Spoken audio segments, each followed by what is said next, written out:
Hey, Thomas. Hi. Did we have audio problems last time? Did I have to call you by landline or? We had that 2 times ago. Oh, we did. Okay. I thought I remembered it. Sounds Yeah. pretty good connection tonight, which I'm a little surprised at considering the snow. But Yeah. so what do we got tonight? I'll put it in the chat. I have a test tomorrow, so Okay. I'll just do. So if we could just kind of, spend a little bit of time and review these. I think they overlap, a lot of them, but. Okay. Let's talk about quadratic expressions, vertex form, and completing the square. Standard form, solving quadratics by factoring or extracting the roots, simplifying square roots, or fitting a quadratic model to data. Okay? I can help you with any or all of those. Let's talk about the vertex form of a quadratic.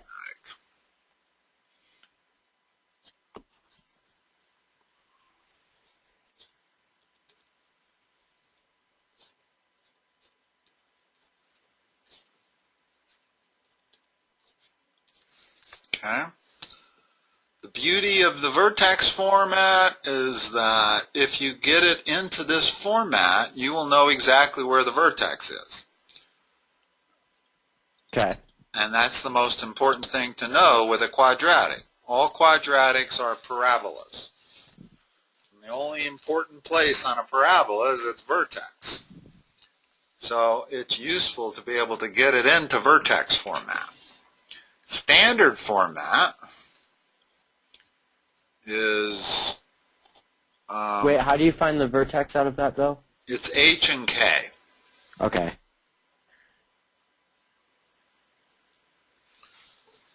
Standard format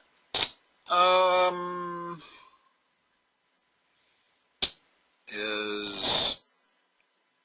what is standard format? It's ax squared plus bx plus c equals y. That's standard format for a quadratic. So let's take one in standard format and convert it to vertex format. I'm just going to make one up.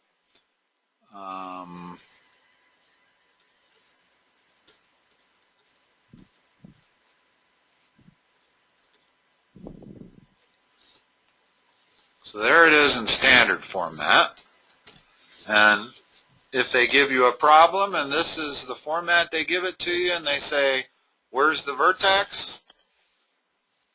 In other words, all the questions they're going to ask you are going to have to do with what's the maximum point on this function, which is the vertex, or the minimum point, which is the vertex, or things like that.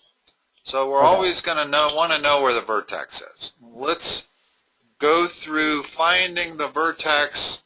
When you convert standard form to vertex form, you do it by completing the square. Okay? So I want this here to look like something like that. Okay. It's not that far from it now. The way to complete the square is you move the 7 off to the side and you work with this part here. And the first thing you have to do to complete the square is to make sure that the coefficient of the x squared is 1. So in order to do that, I'm going to factor out a 2 from just these two terms here. So I'm going to make this now look like this. Wait, what has to equal 1? Or... coefficient on the x squared term. Okay. In other words, I haven't changed anything yet. This is exactly what I started with. 2x squared plus 4x plus 7. Well, if I can turn this into an x minus h squared, I'll have it in vertex format. So in order to turn this into an x minus some number squared, or x plus some number squared, I complete the square. How do you complete the square? Do you, I guess just make two parentheses. Take half of the coefficient on x and square it. So half of 2 is 1, 1 squared, and write it right there. Okay, so Now, what did I just add to the right side of this equation that I can't just arbitrarily add numbers? I've changed it now.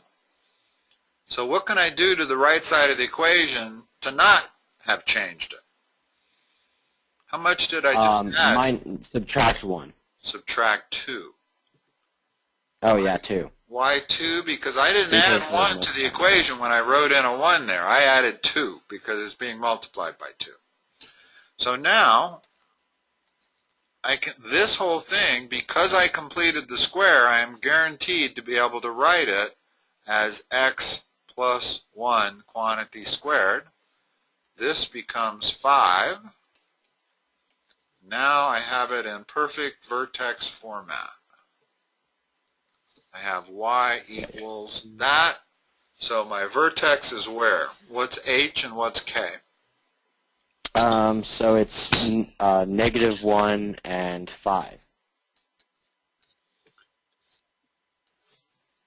So there's my vertex right there. And I know that it opens up, so it goes up like that. Okay. What else do I know about this now? Now that I'm looking at a graph on it, there's no x-intercepts. What does that mean? No x-intercepts. Means there are no real solutions. There's only imaginary solutions. When you only have imaginary solutions, in other words, a quadratic gives you either 2 real solutions, 2 imaginary solutions, or 1 real solution. But that's it. That's your only choices. And this quadratic, complex solutions, imaginary solutions, do not cross the x-axis. They are not zeros in that sense. They are zeros for the function. In other words, if you were to try to factor this thing,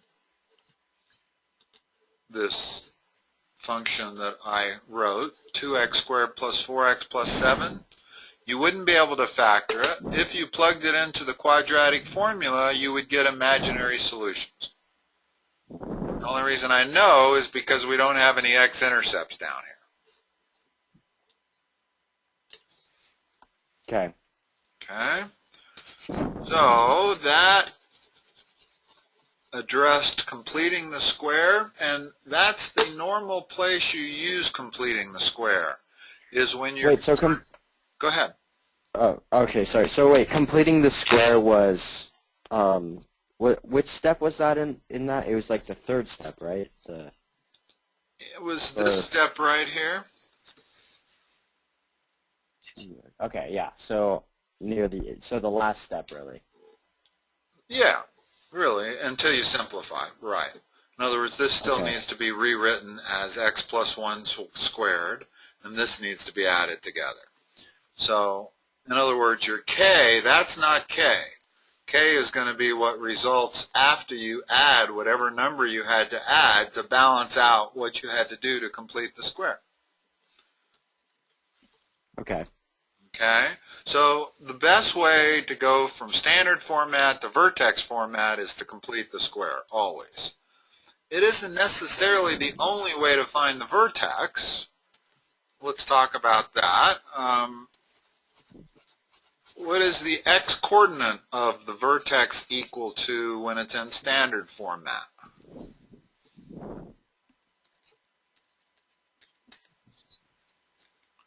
It's equal to minus b over 2a. So Wait, what is this? When the vertex is equal to what? If I want to go straight from standard format to finding the vertex, I can do it without converting it to vertex format. Okay. Okay, just to let you know, because there's always two ways to do it. Personally, I like the other way best, completing the square, because that gives you the vertex immediately. It gives you h and k. This method only gives you x, the x-coordinate. Well, what's the x-coordinate? Minus b is minus 4. A is 2, so it's that. So there's the x-coordinate immediately. That didn't take long at all. That's much faster than converting to the vertex format. The only problem is I didn't get the y-coordinate. I don't know the y-coordinate of the vertex. Well, in order to get the y-coordinate of the vertex, I have to take the x-coordinate, plug it back into the equation, and see what y is equal to. Well, y is going to equal to 2 times negative 1 squared plus 4 times negative 1 plus 7. If you do the math, that's 2 minus 4 plus 7. There's your two methods for finding the vertex given standard format. Whichever you find easier is the one you should probably use, because you're going to get a lot of problems where they give it to you in standard format and then they're going to ask you questions about the vertex where you need to know both the x-coordinate and the y-coordinate of the vertex. Okay. You saw how I did this one? Yeah. In terms of memorizing that, notice the quadratic formula is minus b plus or minus square root of b squared minus 4ac all over 2a. The first half of that quadratic formula is the same as finding the x-coordinate of the vertex. So if you have this memorized, it'll help you memorize this, and if you only have this memorized, it'll help you remember this. Okay. Okay. I don't know what you've learned in class. Have you learned this minus b over 2a? I don't. Well, we might have. I don't really recall it. You don't need to know that at all if you're willing to complete the square on anything you're given. Let me give you a couple of complete the squares. Make sure you know how to do it. I'll just make them up.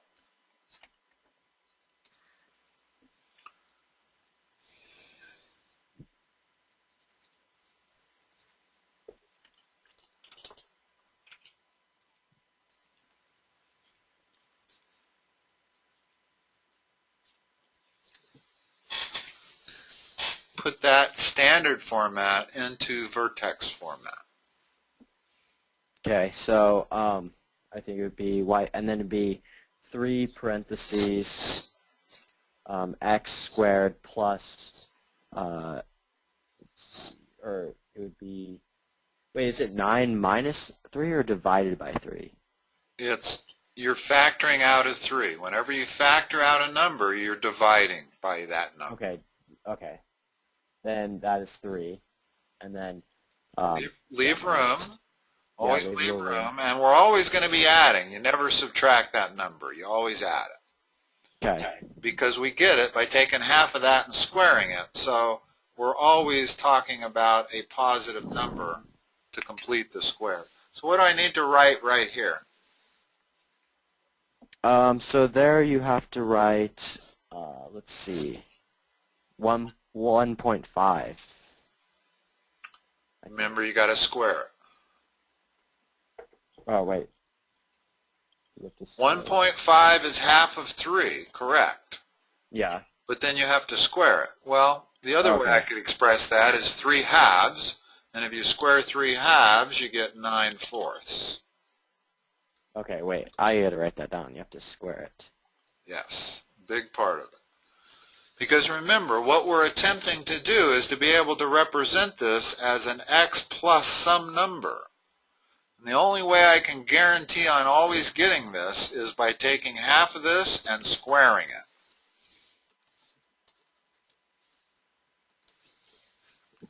So what do I have to balance out the equation with now that I just wrote 9/4 there?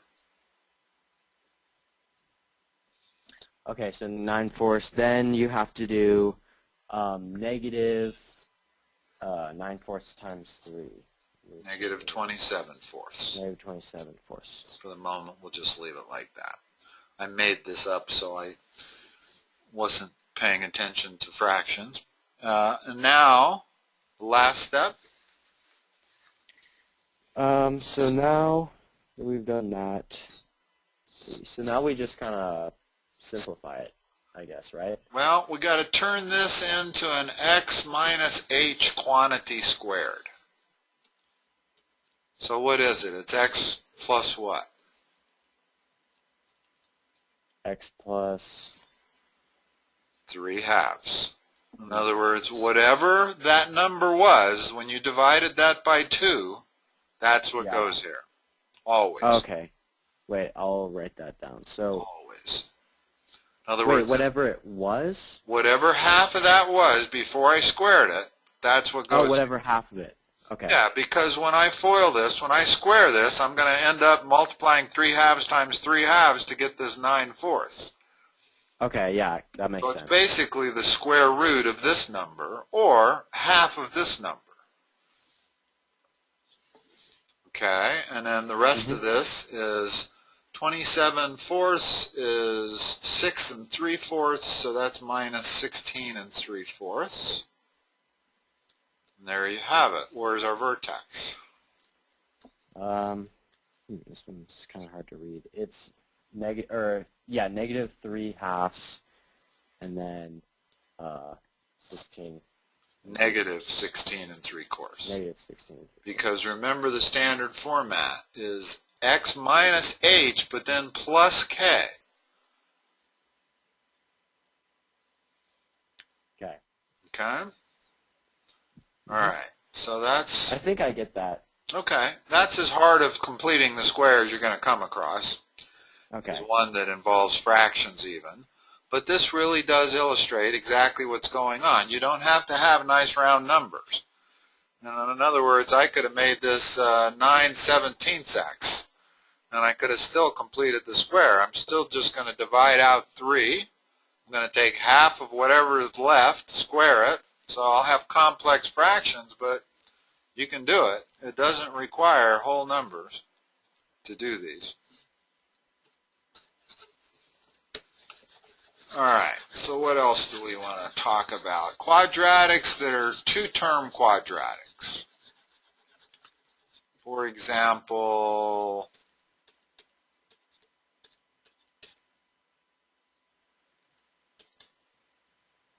or just that expression. How about just factor that expression? Okay. In other words, this is not an equation. This is just an expression that they want you to factor. Okay. What are we looking at here? There is a word, 2 words that describe that. And you want to learn to recognize it because you run into it a ton. Not only on your tests, but on the ACT test, SAT test, any test you're going to be taking, you want to recognize the difference of perfect squares. Okay. That's what that is. In other words, know this formula, that a squared minus b squared is always a minus b times a plus b. So how does 81x squared minus 4 factor using that information?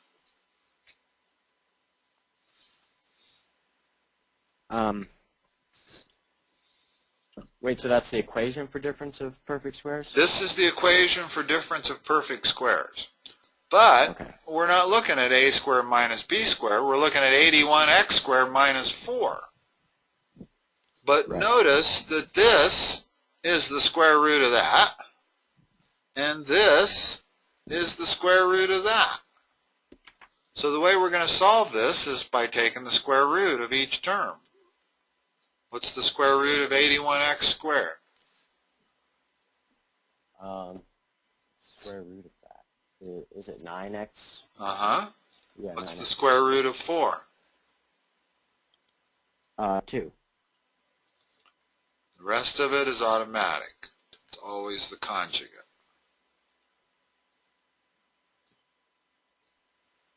Okay. Okay?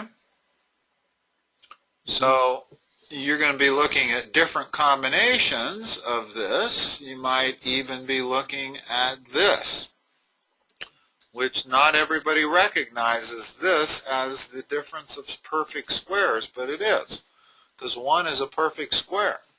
So how's this factor? X minus 1 Times, plus 1. yes. Okay. We'll make it a slightly harder.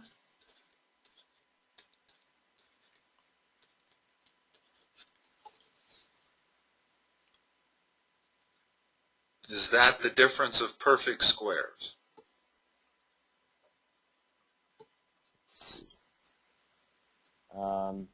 No, 8 is not a perfect square. Okay. And without even looking at that, we can tell that 8 is not a perfect square number. Your perfect square numbers are 1, 4, 9, 16, 25, so forth. Oh, yeah. Okay, wait. So 1. However, the very first thing you do when you factor is look for any greatest common factors. That's your first step always. Whether it's a quadratic, whether it's a 3-term quadratic or a 2-term quadratic, you always want to look to factor out anything you can to begin with. Okay. What can you factor out of this?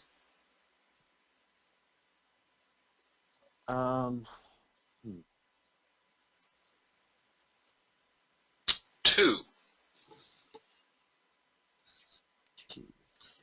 Now, the reason I knew that is because I knew that if I factored out a 2, I'd be left with difference of perfect squares.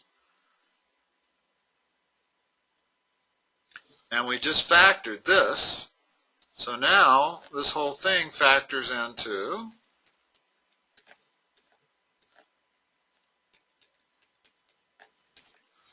so sometimes you won't get it in perfect squares, but after you factor a number out, it will be in perfect square. But the difference of perfect squares is very important. Make sure you know always that you recognize it. In fact, the first step when you see a 2-term quadratic, okay, is this the difference of perfect squares? And if it isn't, can I factor out a number leaving behind the difference of perfect squares? That was my thought process when I first looked at that. That's the 2 questions you want to ask. Is it the difference of perfect squares? No, it isn't. Can I factor out a number leaving behind the difference of perfect squares? Yes, I can. Now, let's talk about an equation instead of an expression. If we wanted to solve this, 2 ways to do it. The normal way would be to move the 4 on the other side, right? Yeah. Okay, so I get 81x squared equal 4, x squared equal 4 over 81. So x is equal to what?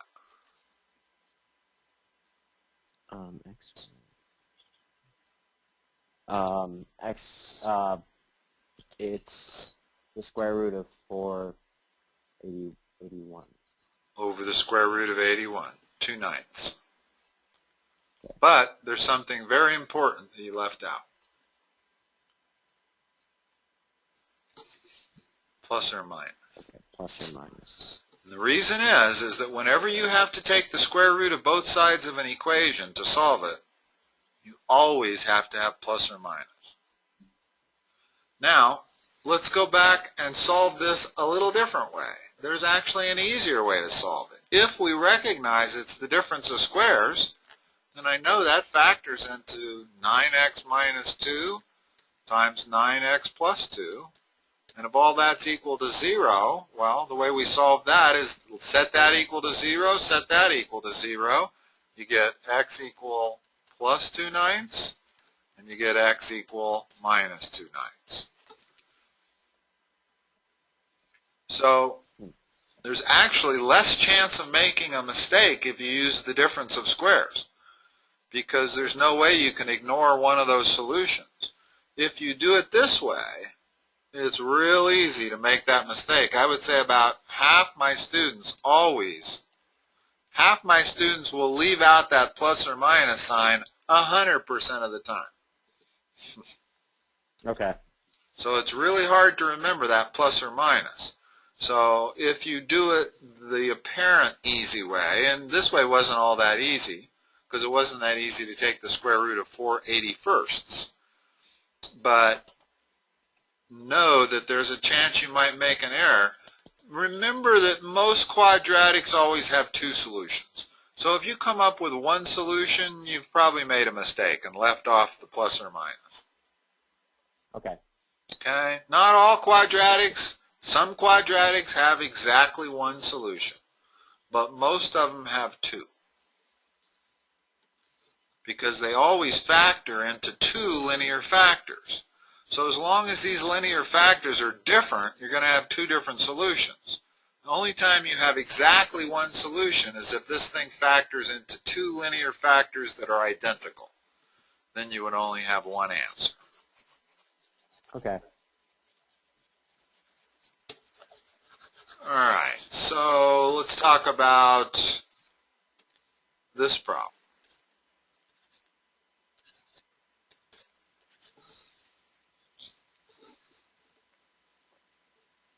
Is this still factoring an expression? Or? Solve for x. This is a quadratic, because notice that if I wanted to, I could write it like this. So it's got everything needed to be a quadratic. It's got the x squared term. You don't need an x term. You just need an x squared term to be a quadratic.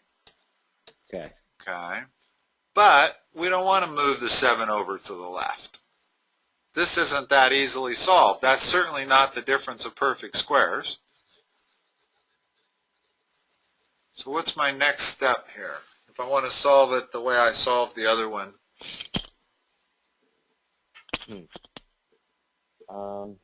Gotta try to isolate the x. Okay, then divide everything by 2. Now?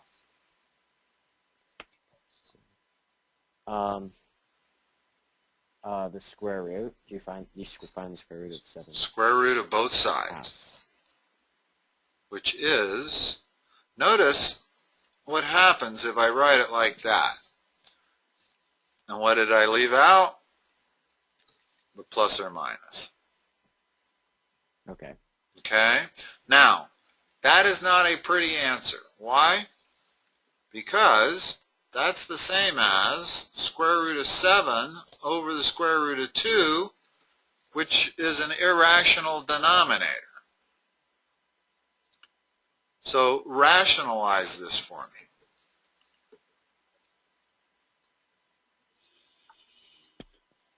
What do I multiply this by in order to get rid of the irrational denominator? What makes it irrational?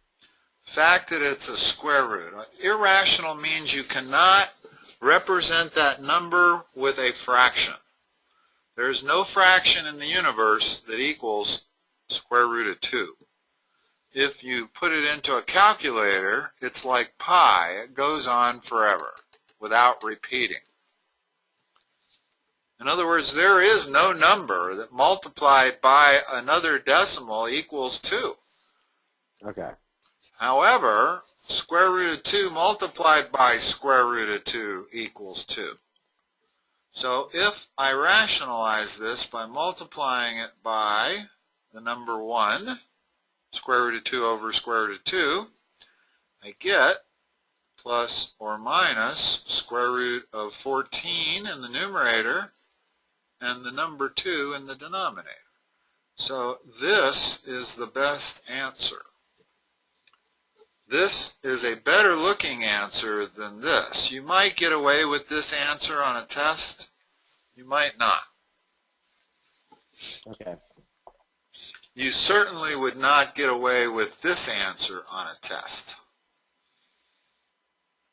You're never going to get away with an irrational number in the denominator. In other words, if I rationalize that, it becomes square root of 2 over 2. Okay. We don't mind having an irrational number in the numerator. We just can't stand having it in the denominator. Okay?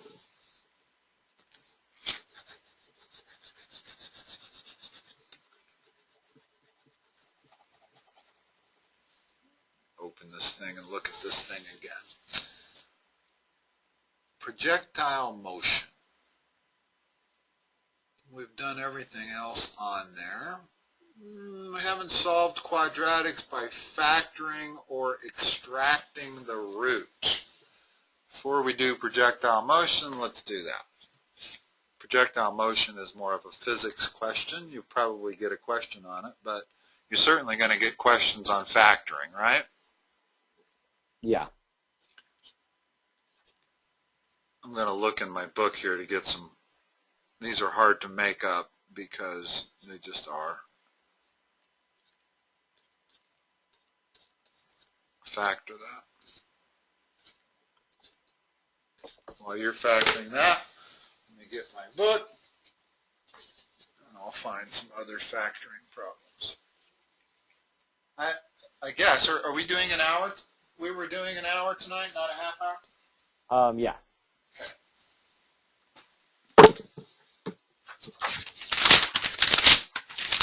How's that factor? Let's see. So x, and I'm always slow at this. When seems like other people are fast. Is there a trick or something? I think there is a trick. The trick is to always do the same pattern. Okay? Okay. I mean, there's lots of methods for factoring. There's the California method. There's the diamond method. I kind of have my own method, and I like it. It works for me. So the first thing is to figure out what goes here and what goes here. So what two things multiplied together are going to give you this x squared term? X. So x and x. That's step 1. Mm-hmm. Step 2, which you might be omitting, is to examine that sign and then put the signs that are going to be required in order to produce a negative sign. They have to be opposite. Right. So it's plus minus or minus plus.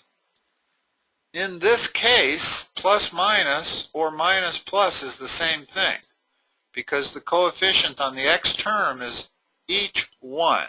So I don't need to write that. I only need to write it plus minus. So that's step 2. Step 3, we want factors of 10, meaning two numbers that multiply to 10, that subtract, based on that, to the number 7. Not plus 7, the number 7. Okay? Mm-hmm. What factors of 10 subtract to 7? Excuse me, I made this wrong. I didn't want to do that. Initially I had 5 and 2, but that here, let's do it this way. Okay. Okay, now what factors of 10 subtract to the number 3? 5 and 2. Okay, and then the next step is we want to put the larger of those factors with the sign of the middle term. The sign of the middle term is a plus, So the 5 goes there, the 2 goes there. Okay. Now, this last step I think is important for you, especially if you're not good at these, until you get good at them. And that is to check. In order to check that this times this is indeed equal to this, I don't have to FOIL it back together again, because I know this term is correct. I designed it to make sure that term was correct. I also designed it to make sure that term is correct. So the only term I really need to check is the middle term. And you check the middle term by multiplying the insides together and the outsides together. The insides together is plus 5x. The outsides together is minus 2x. Add those two together, you get plus 3x. That's our middle term. We did it right. Okay. Okay? So let's stick with the simple case, only this time I'm going to make this third term a plus and this middle term a minus. This is what I was trying to do the first time. So if we started with this, we'd start out xx. Next step, examine that sign. What does that plus mean? Well, they have to be two opposites, negative or They have to be the same. Oh, really? Yeah. In other words, the only way you can get a plus 10 is if you're multiplying two positive numbers together or two negative numbers together. So it's either plus plus or minus minus. And which is it? Plus plus. No, look to the sign of the middle term. Oh, it's minus minus. Always, whatever the sign of the middle, once you've determined that both signs have to be the same, look to the sign of the middle term. They both have to be negative, negative. Okay. Fourth step. Factors of 10 that add, because of that, to the number 7. It's 5 and 2, and it doesn't even matter how we put them. I can put the 5 there and the 2 there, or vice versa. Okay? All right. That's easy factoring.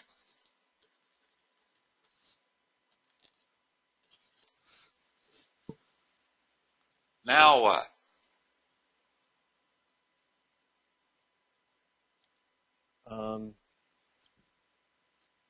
So this is, well, this one you put a 2 in front, don't you? Well, so, one of them has to have a 2x and the other one has to be x. Oh. I thought that you put the 2 outside of it. No. Oh, yeah. If I could factor that 2 out of every term, I would. In other words, if this was an even number, yes, I would do exactly what you just said. In other words, make this an 8, and I'll take 2 out, leaving behind x squared minus 4x plus 5, and work with that. But as long as you can't factor that 2 out of the entire expression, then you have to work with it like this. Okay? Examine the sign again. Means they both have to be the same. Negative. And they both still have to be negative. But now something fundamentally has changed. We have a different coefficient here than we have here. So I can no longer make simplified statements like factors of 10 that add to 7. Can't do it anymore. The moment one of these x terms gets a coefficient in front of it other than 1, you throw out those simple statements. And it becomes trial and error. Now, in this particular case, it doesn't factor nicely because I made it up out of my head. Let me think for a moment if I can figure out a number that'll work here. Let's see, 4 and 3, that would be 8. Let's make this 5. All right, let's work with this problem here. Okay? everything's still the same. We start out 2x and x. We know the signs have to be the same and they have to be negative. So now we're looking for factors of 12, and that's all. I can't make any other statements. I just know that I need factors of 12 here. So start experimenting. What are factors of 12? Let me list them. 4 and 3. What else? 6 and 2. And finally? 12 and 1. Okay. Always, this becomes a bit of a trial and error process. Always start your trial and error with the two factors that are closest together. Right. I remember this from last I'm going to try 4 there and 3 there. Does that work? Does that produce a middle term of minus 5x? No.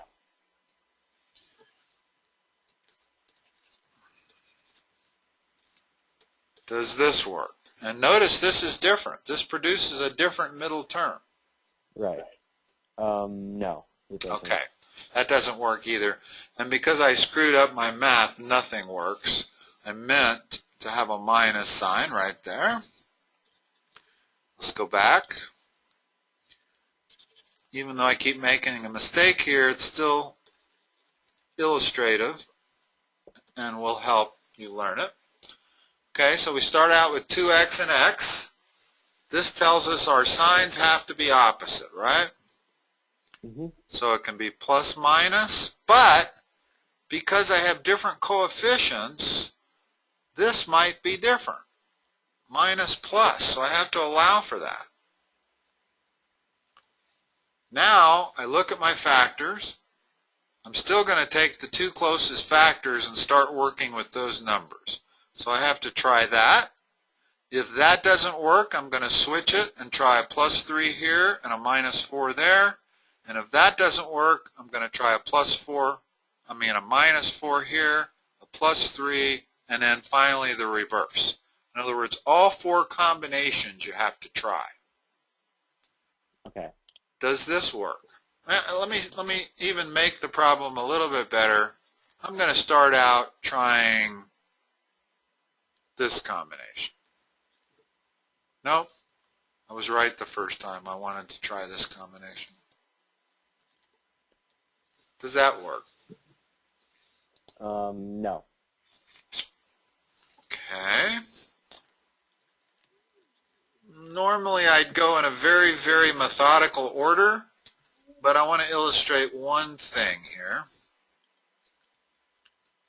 Does that work? No. But what does work about it? Gives you the right middle term, just the wrong sign. Right? Gives you plus Wait. 5x. How? I don't get the plus 5. Negative 3 plus 4? The 4 has to multiply by the 2x. Oh, yeah, I'm forgetting about that. So the inside is minus 3x. The outside is plus 8x. That gives us plus 5x. Well, that's not correct, but now we know how to make it correct, is all I got to do is switch these. In other words, put the 3 up there and the 4 over there, and that's guaranteed to give me the same number, opposite sign. Now we get plus 3x minus 8x. That gives us the minus 5x we were looking for. Okay. Okay? And these are laborious because had none of these worked, in other words, had 3, 4, 4, 3, 3, 4, 4, 3, had none of them produced the middle term, next step is to go to those two factors and try all 4 combinations. None of those work. Go to those 2 factors and try all 4 combinations. If none of that works, you have to use the quadratic formula. It means it doesn't factor nicely. Okay. Okay? And that's pretty much factoring of a quadratic by this method in a nutshell. In other words, those simple expressions that factors have to add to this number or subtract to this number can only be used if you have x and x. The moment you have something different than x and x, it's trial and error. Now, let me just say one other thing. If this was a 4, and I started out saying 2x and 2x, which would be one way to go. It wouldn't have to be that. It could be 4x and x, but I'm going to start out with the two closest numbers, the two closest factors, and 2 and 2 are closer than 4 and 1. Okay? So now I examine this sign, and I know they have to be opposite, but this time 1 plus minus does it. I don't have to do this also, because these two coefficients are the same. In other words, if there's no way that the minus plus could produce a solution if I can't get it with a plus minus. That's what I'm trying to say. But the only time I can get away with just one plus and minus is if these two terms are the same. Now, I still can't make any statements like factors of 12 that subtract to the number 5, because it's not going to be factors of 12. I got to multiply that 4 by that 2, and I got to multiply that 3 by that 2. So, once again, if it's anything but x and x, you cannot rely on those simplified statements. You have to take it more to the ground game, which is trial and error. Okay.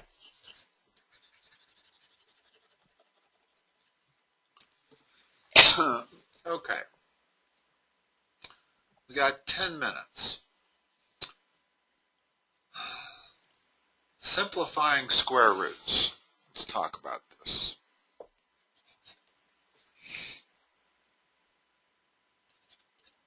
How do you simplify that? Is it 25 and 25? Or?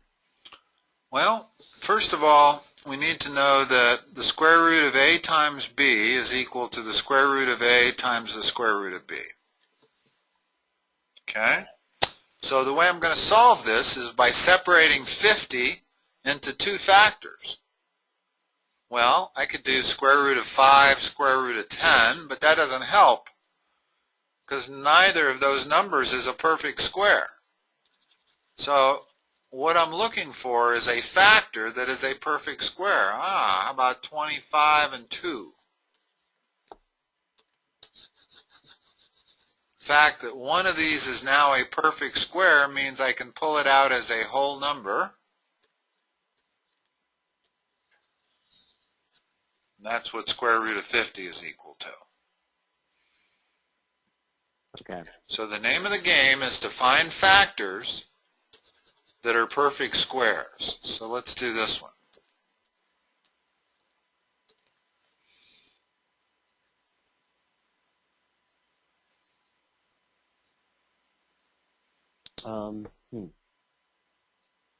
So 40 and 2. And then Neither 8 and 2. neither of those is a perfect square. Oh.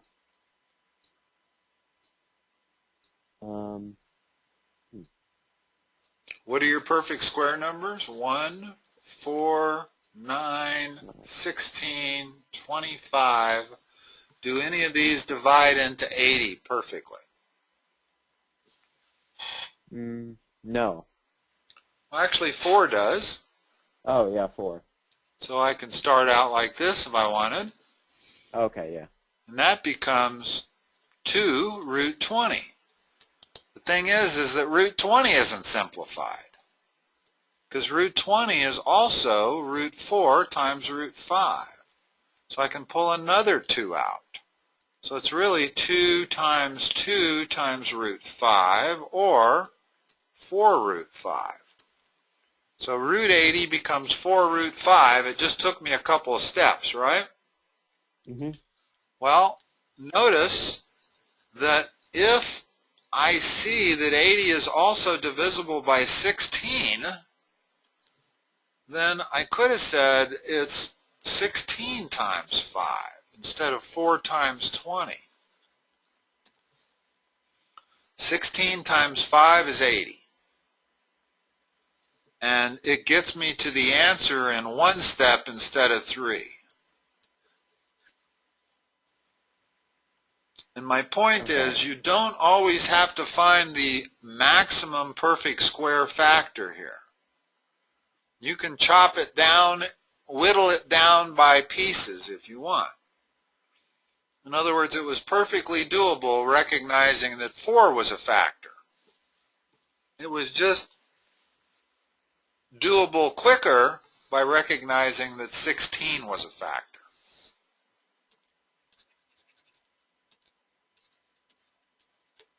Okay. About this one.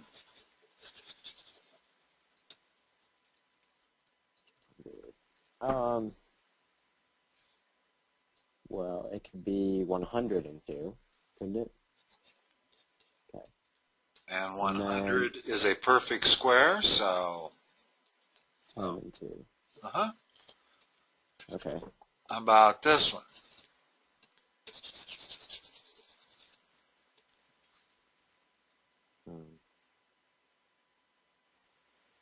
Let's see. Okay, 10. I can certainly write it this way. But these are both prime numbers, which means there's no way I can do anything more to it. Right. So all I've done is turn one term into 2. That's not simplified. So the proper answer is that. So just because you can factor something doesn't mean that that's simplified. It's only simplified if you can factor it and pull out a whole number out of it. In other words, that I can factor into that times that, and that equals 2, so that is simplifiable. Square root of 10 is not. Simplifying square roots. You haven't had to deal with cube roots yet? No, I don't even recognize really the simplifying of square roots. Like, I don't think we've done that much. So. Okay. Do you know how to fit a quadratic model to data? Involves doing a regression. I don't think so. Have you done linear regression on your calculator? Yeah, it sounds familiar. Have you done quadratic regression on your calculator? Probably. The basic step is you put in a table of data. Okay. Decide which you want to do. If I put in a table of points, each one of these is an x and a y value. Okay? In other words, this point is 1, 1, this point's 2, 2, so forth. If I look at this data, it looks like it's a straight line to me. So if I wanted to fit a function to that data, I would use a straight line. I wouldn't use a curved line. That would be a linear regression. In other words, if I gave you a table full of these points and I said do a linear regression, you'd put it in your calculator would give you the equation of that line. Suppose my data points didn't look like that, but looked like this.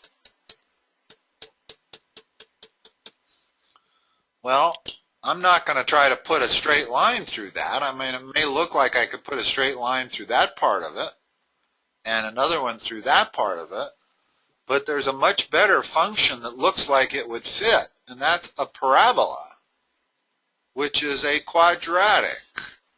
So if I had a table of these points, I would probably want to do a quadratic regression. And what it's going to give you is the quadratic that fits that in standard format. In other words, it'll give you A, B, and C. And that's what doing this last thing here is, fitting a quadratic model to data. In other words, they give you the data, you have to find the quadratic function that fits that data. That's what you need to do in your calculator doing quadratic regression, not linear regression.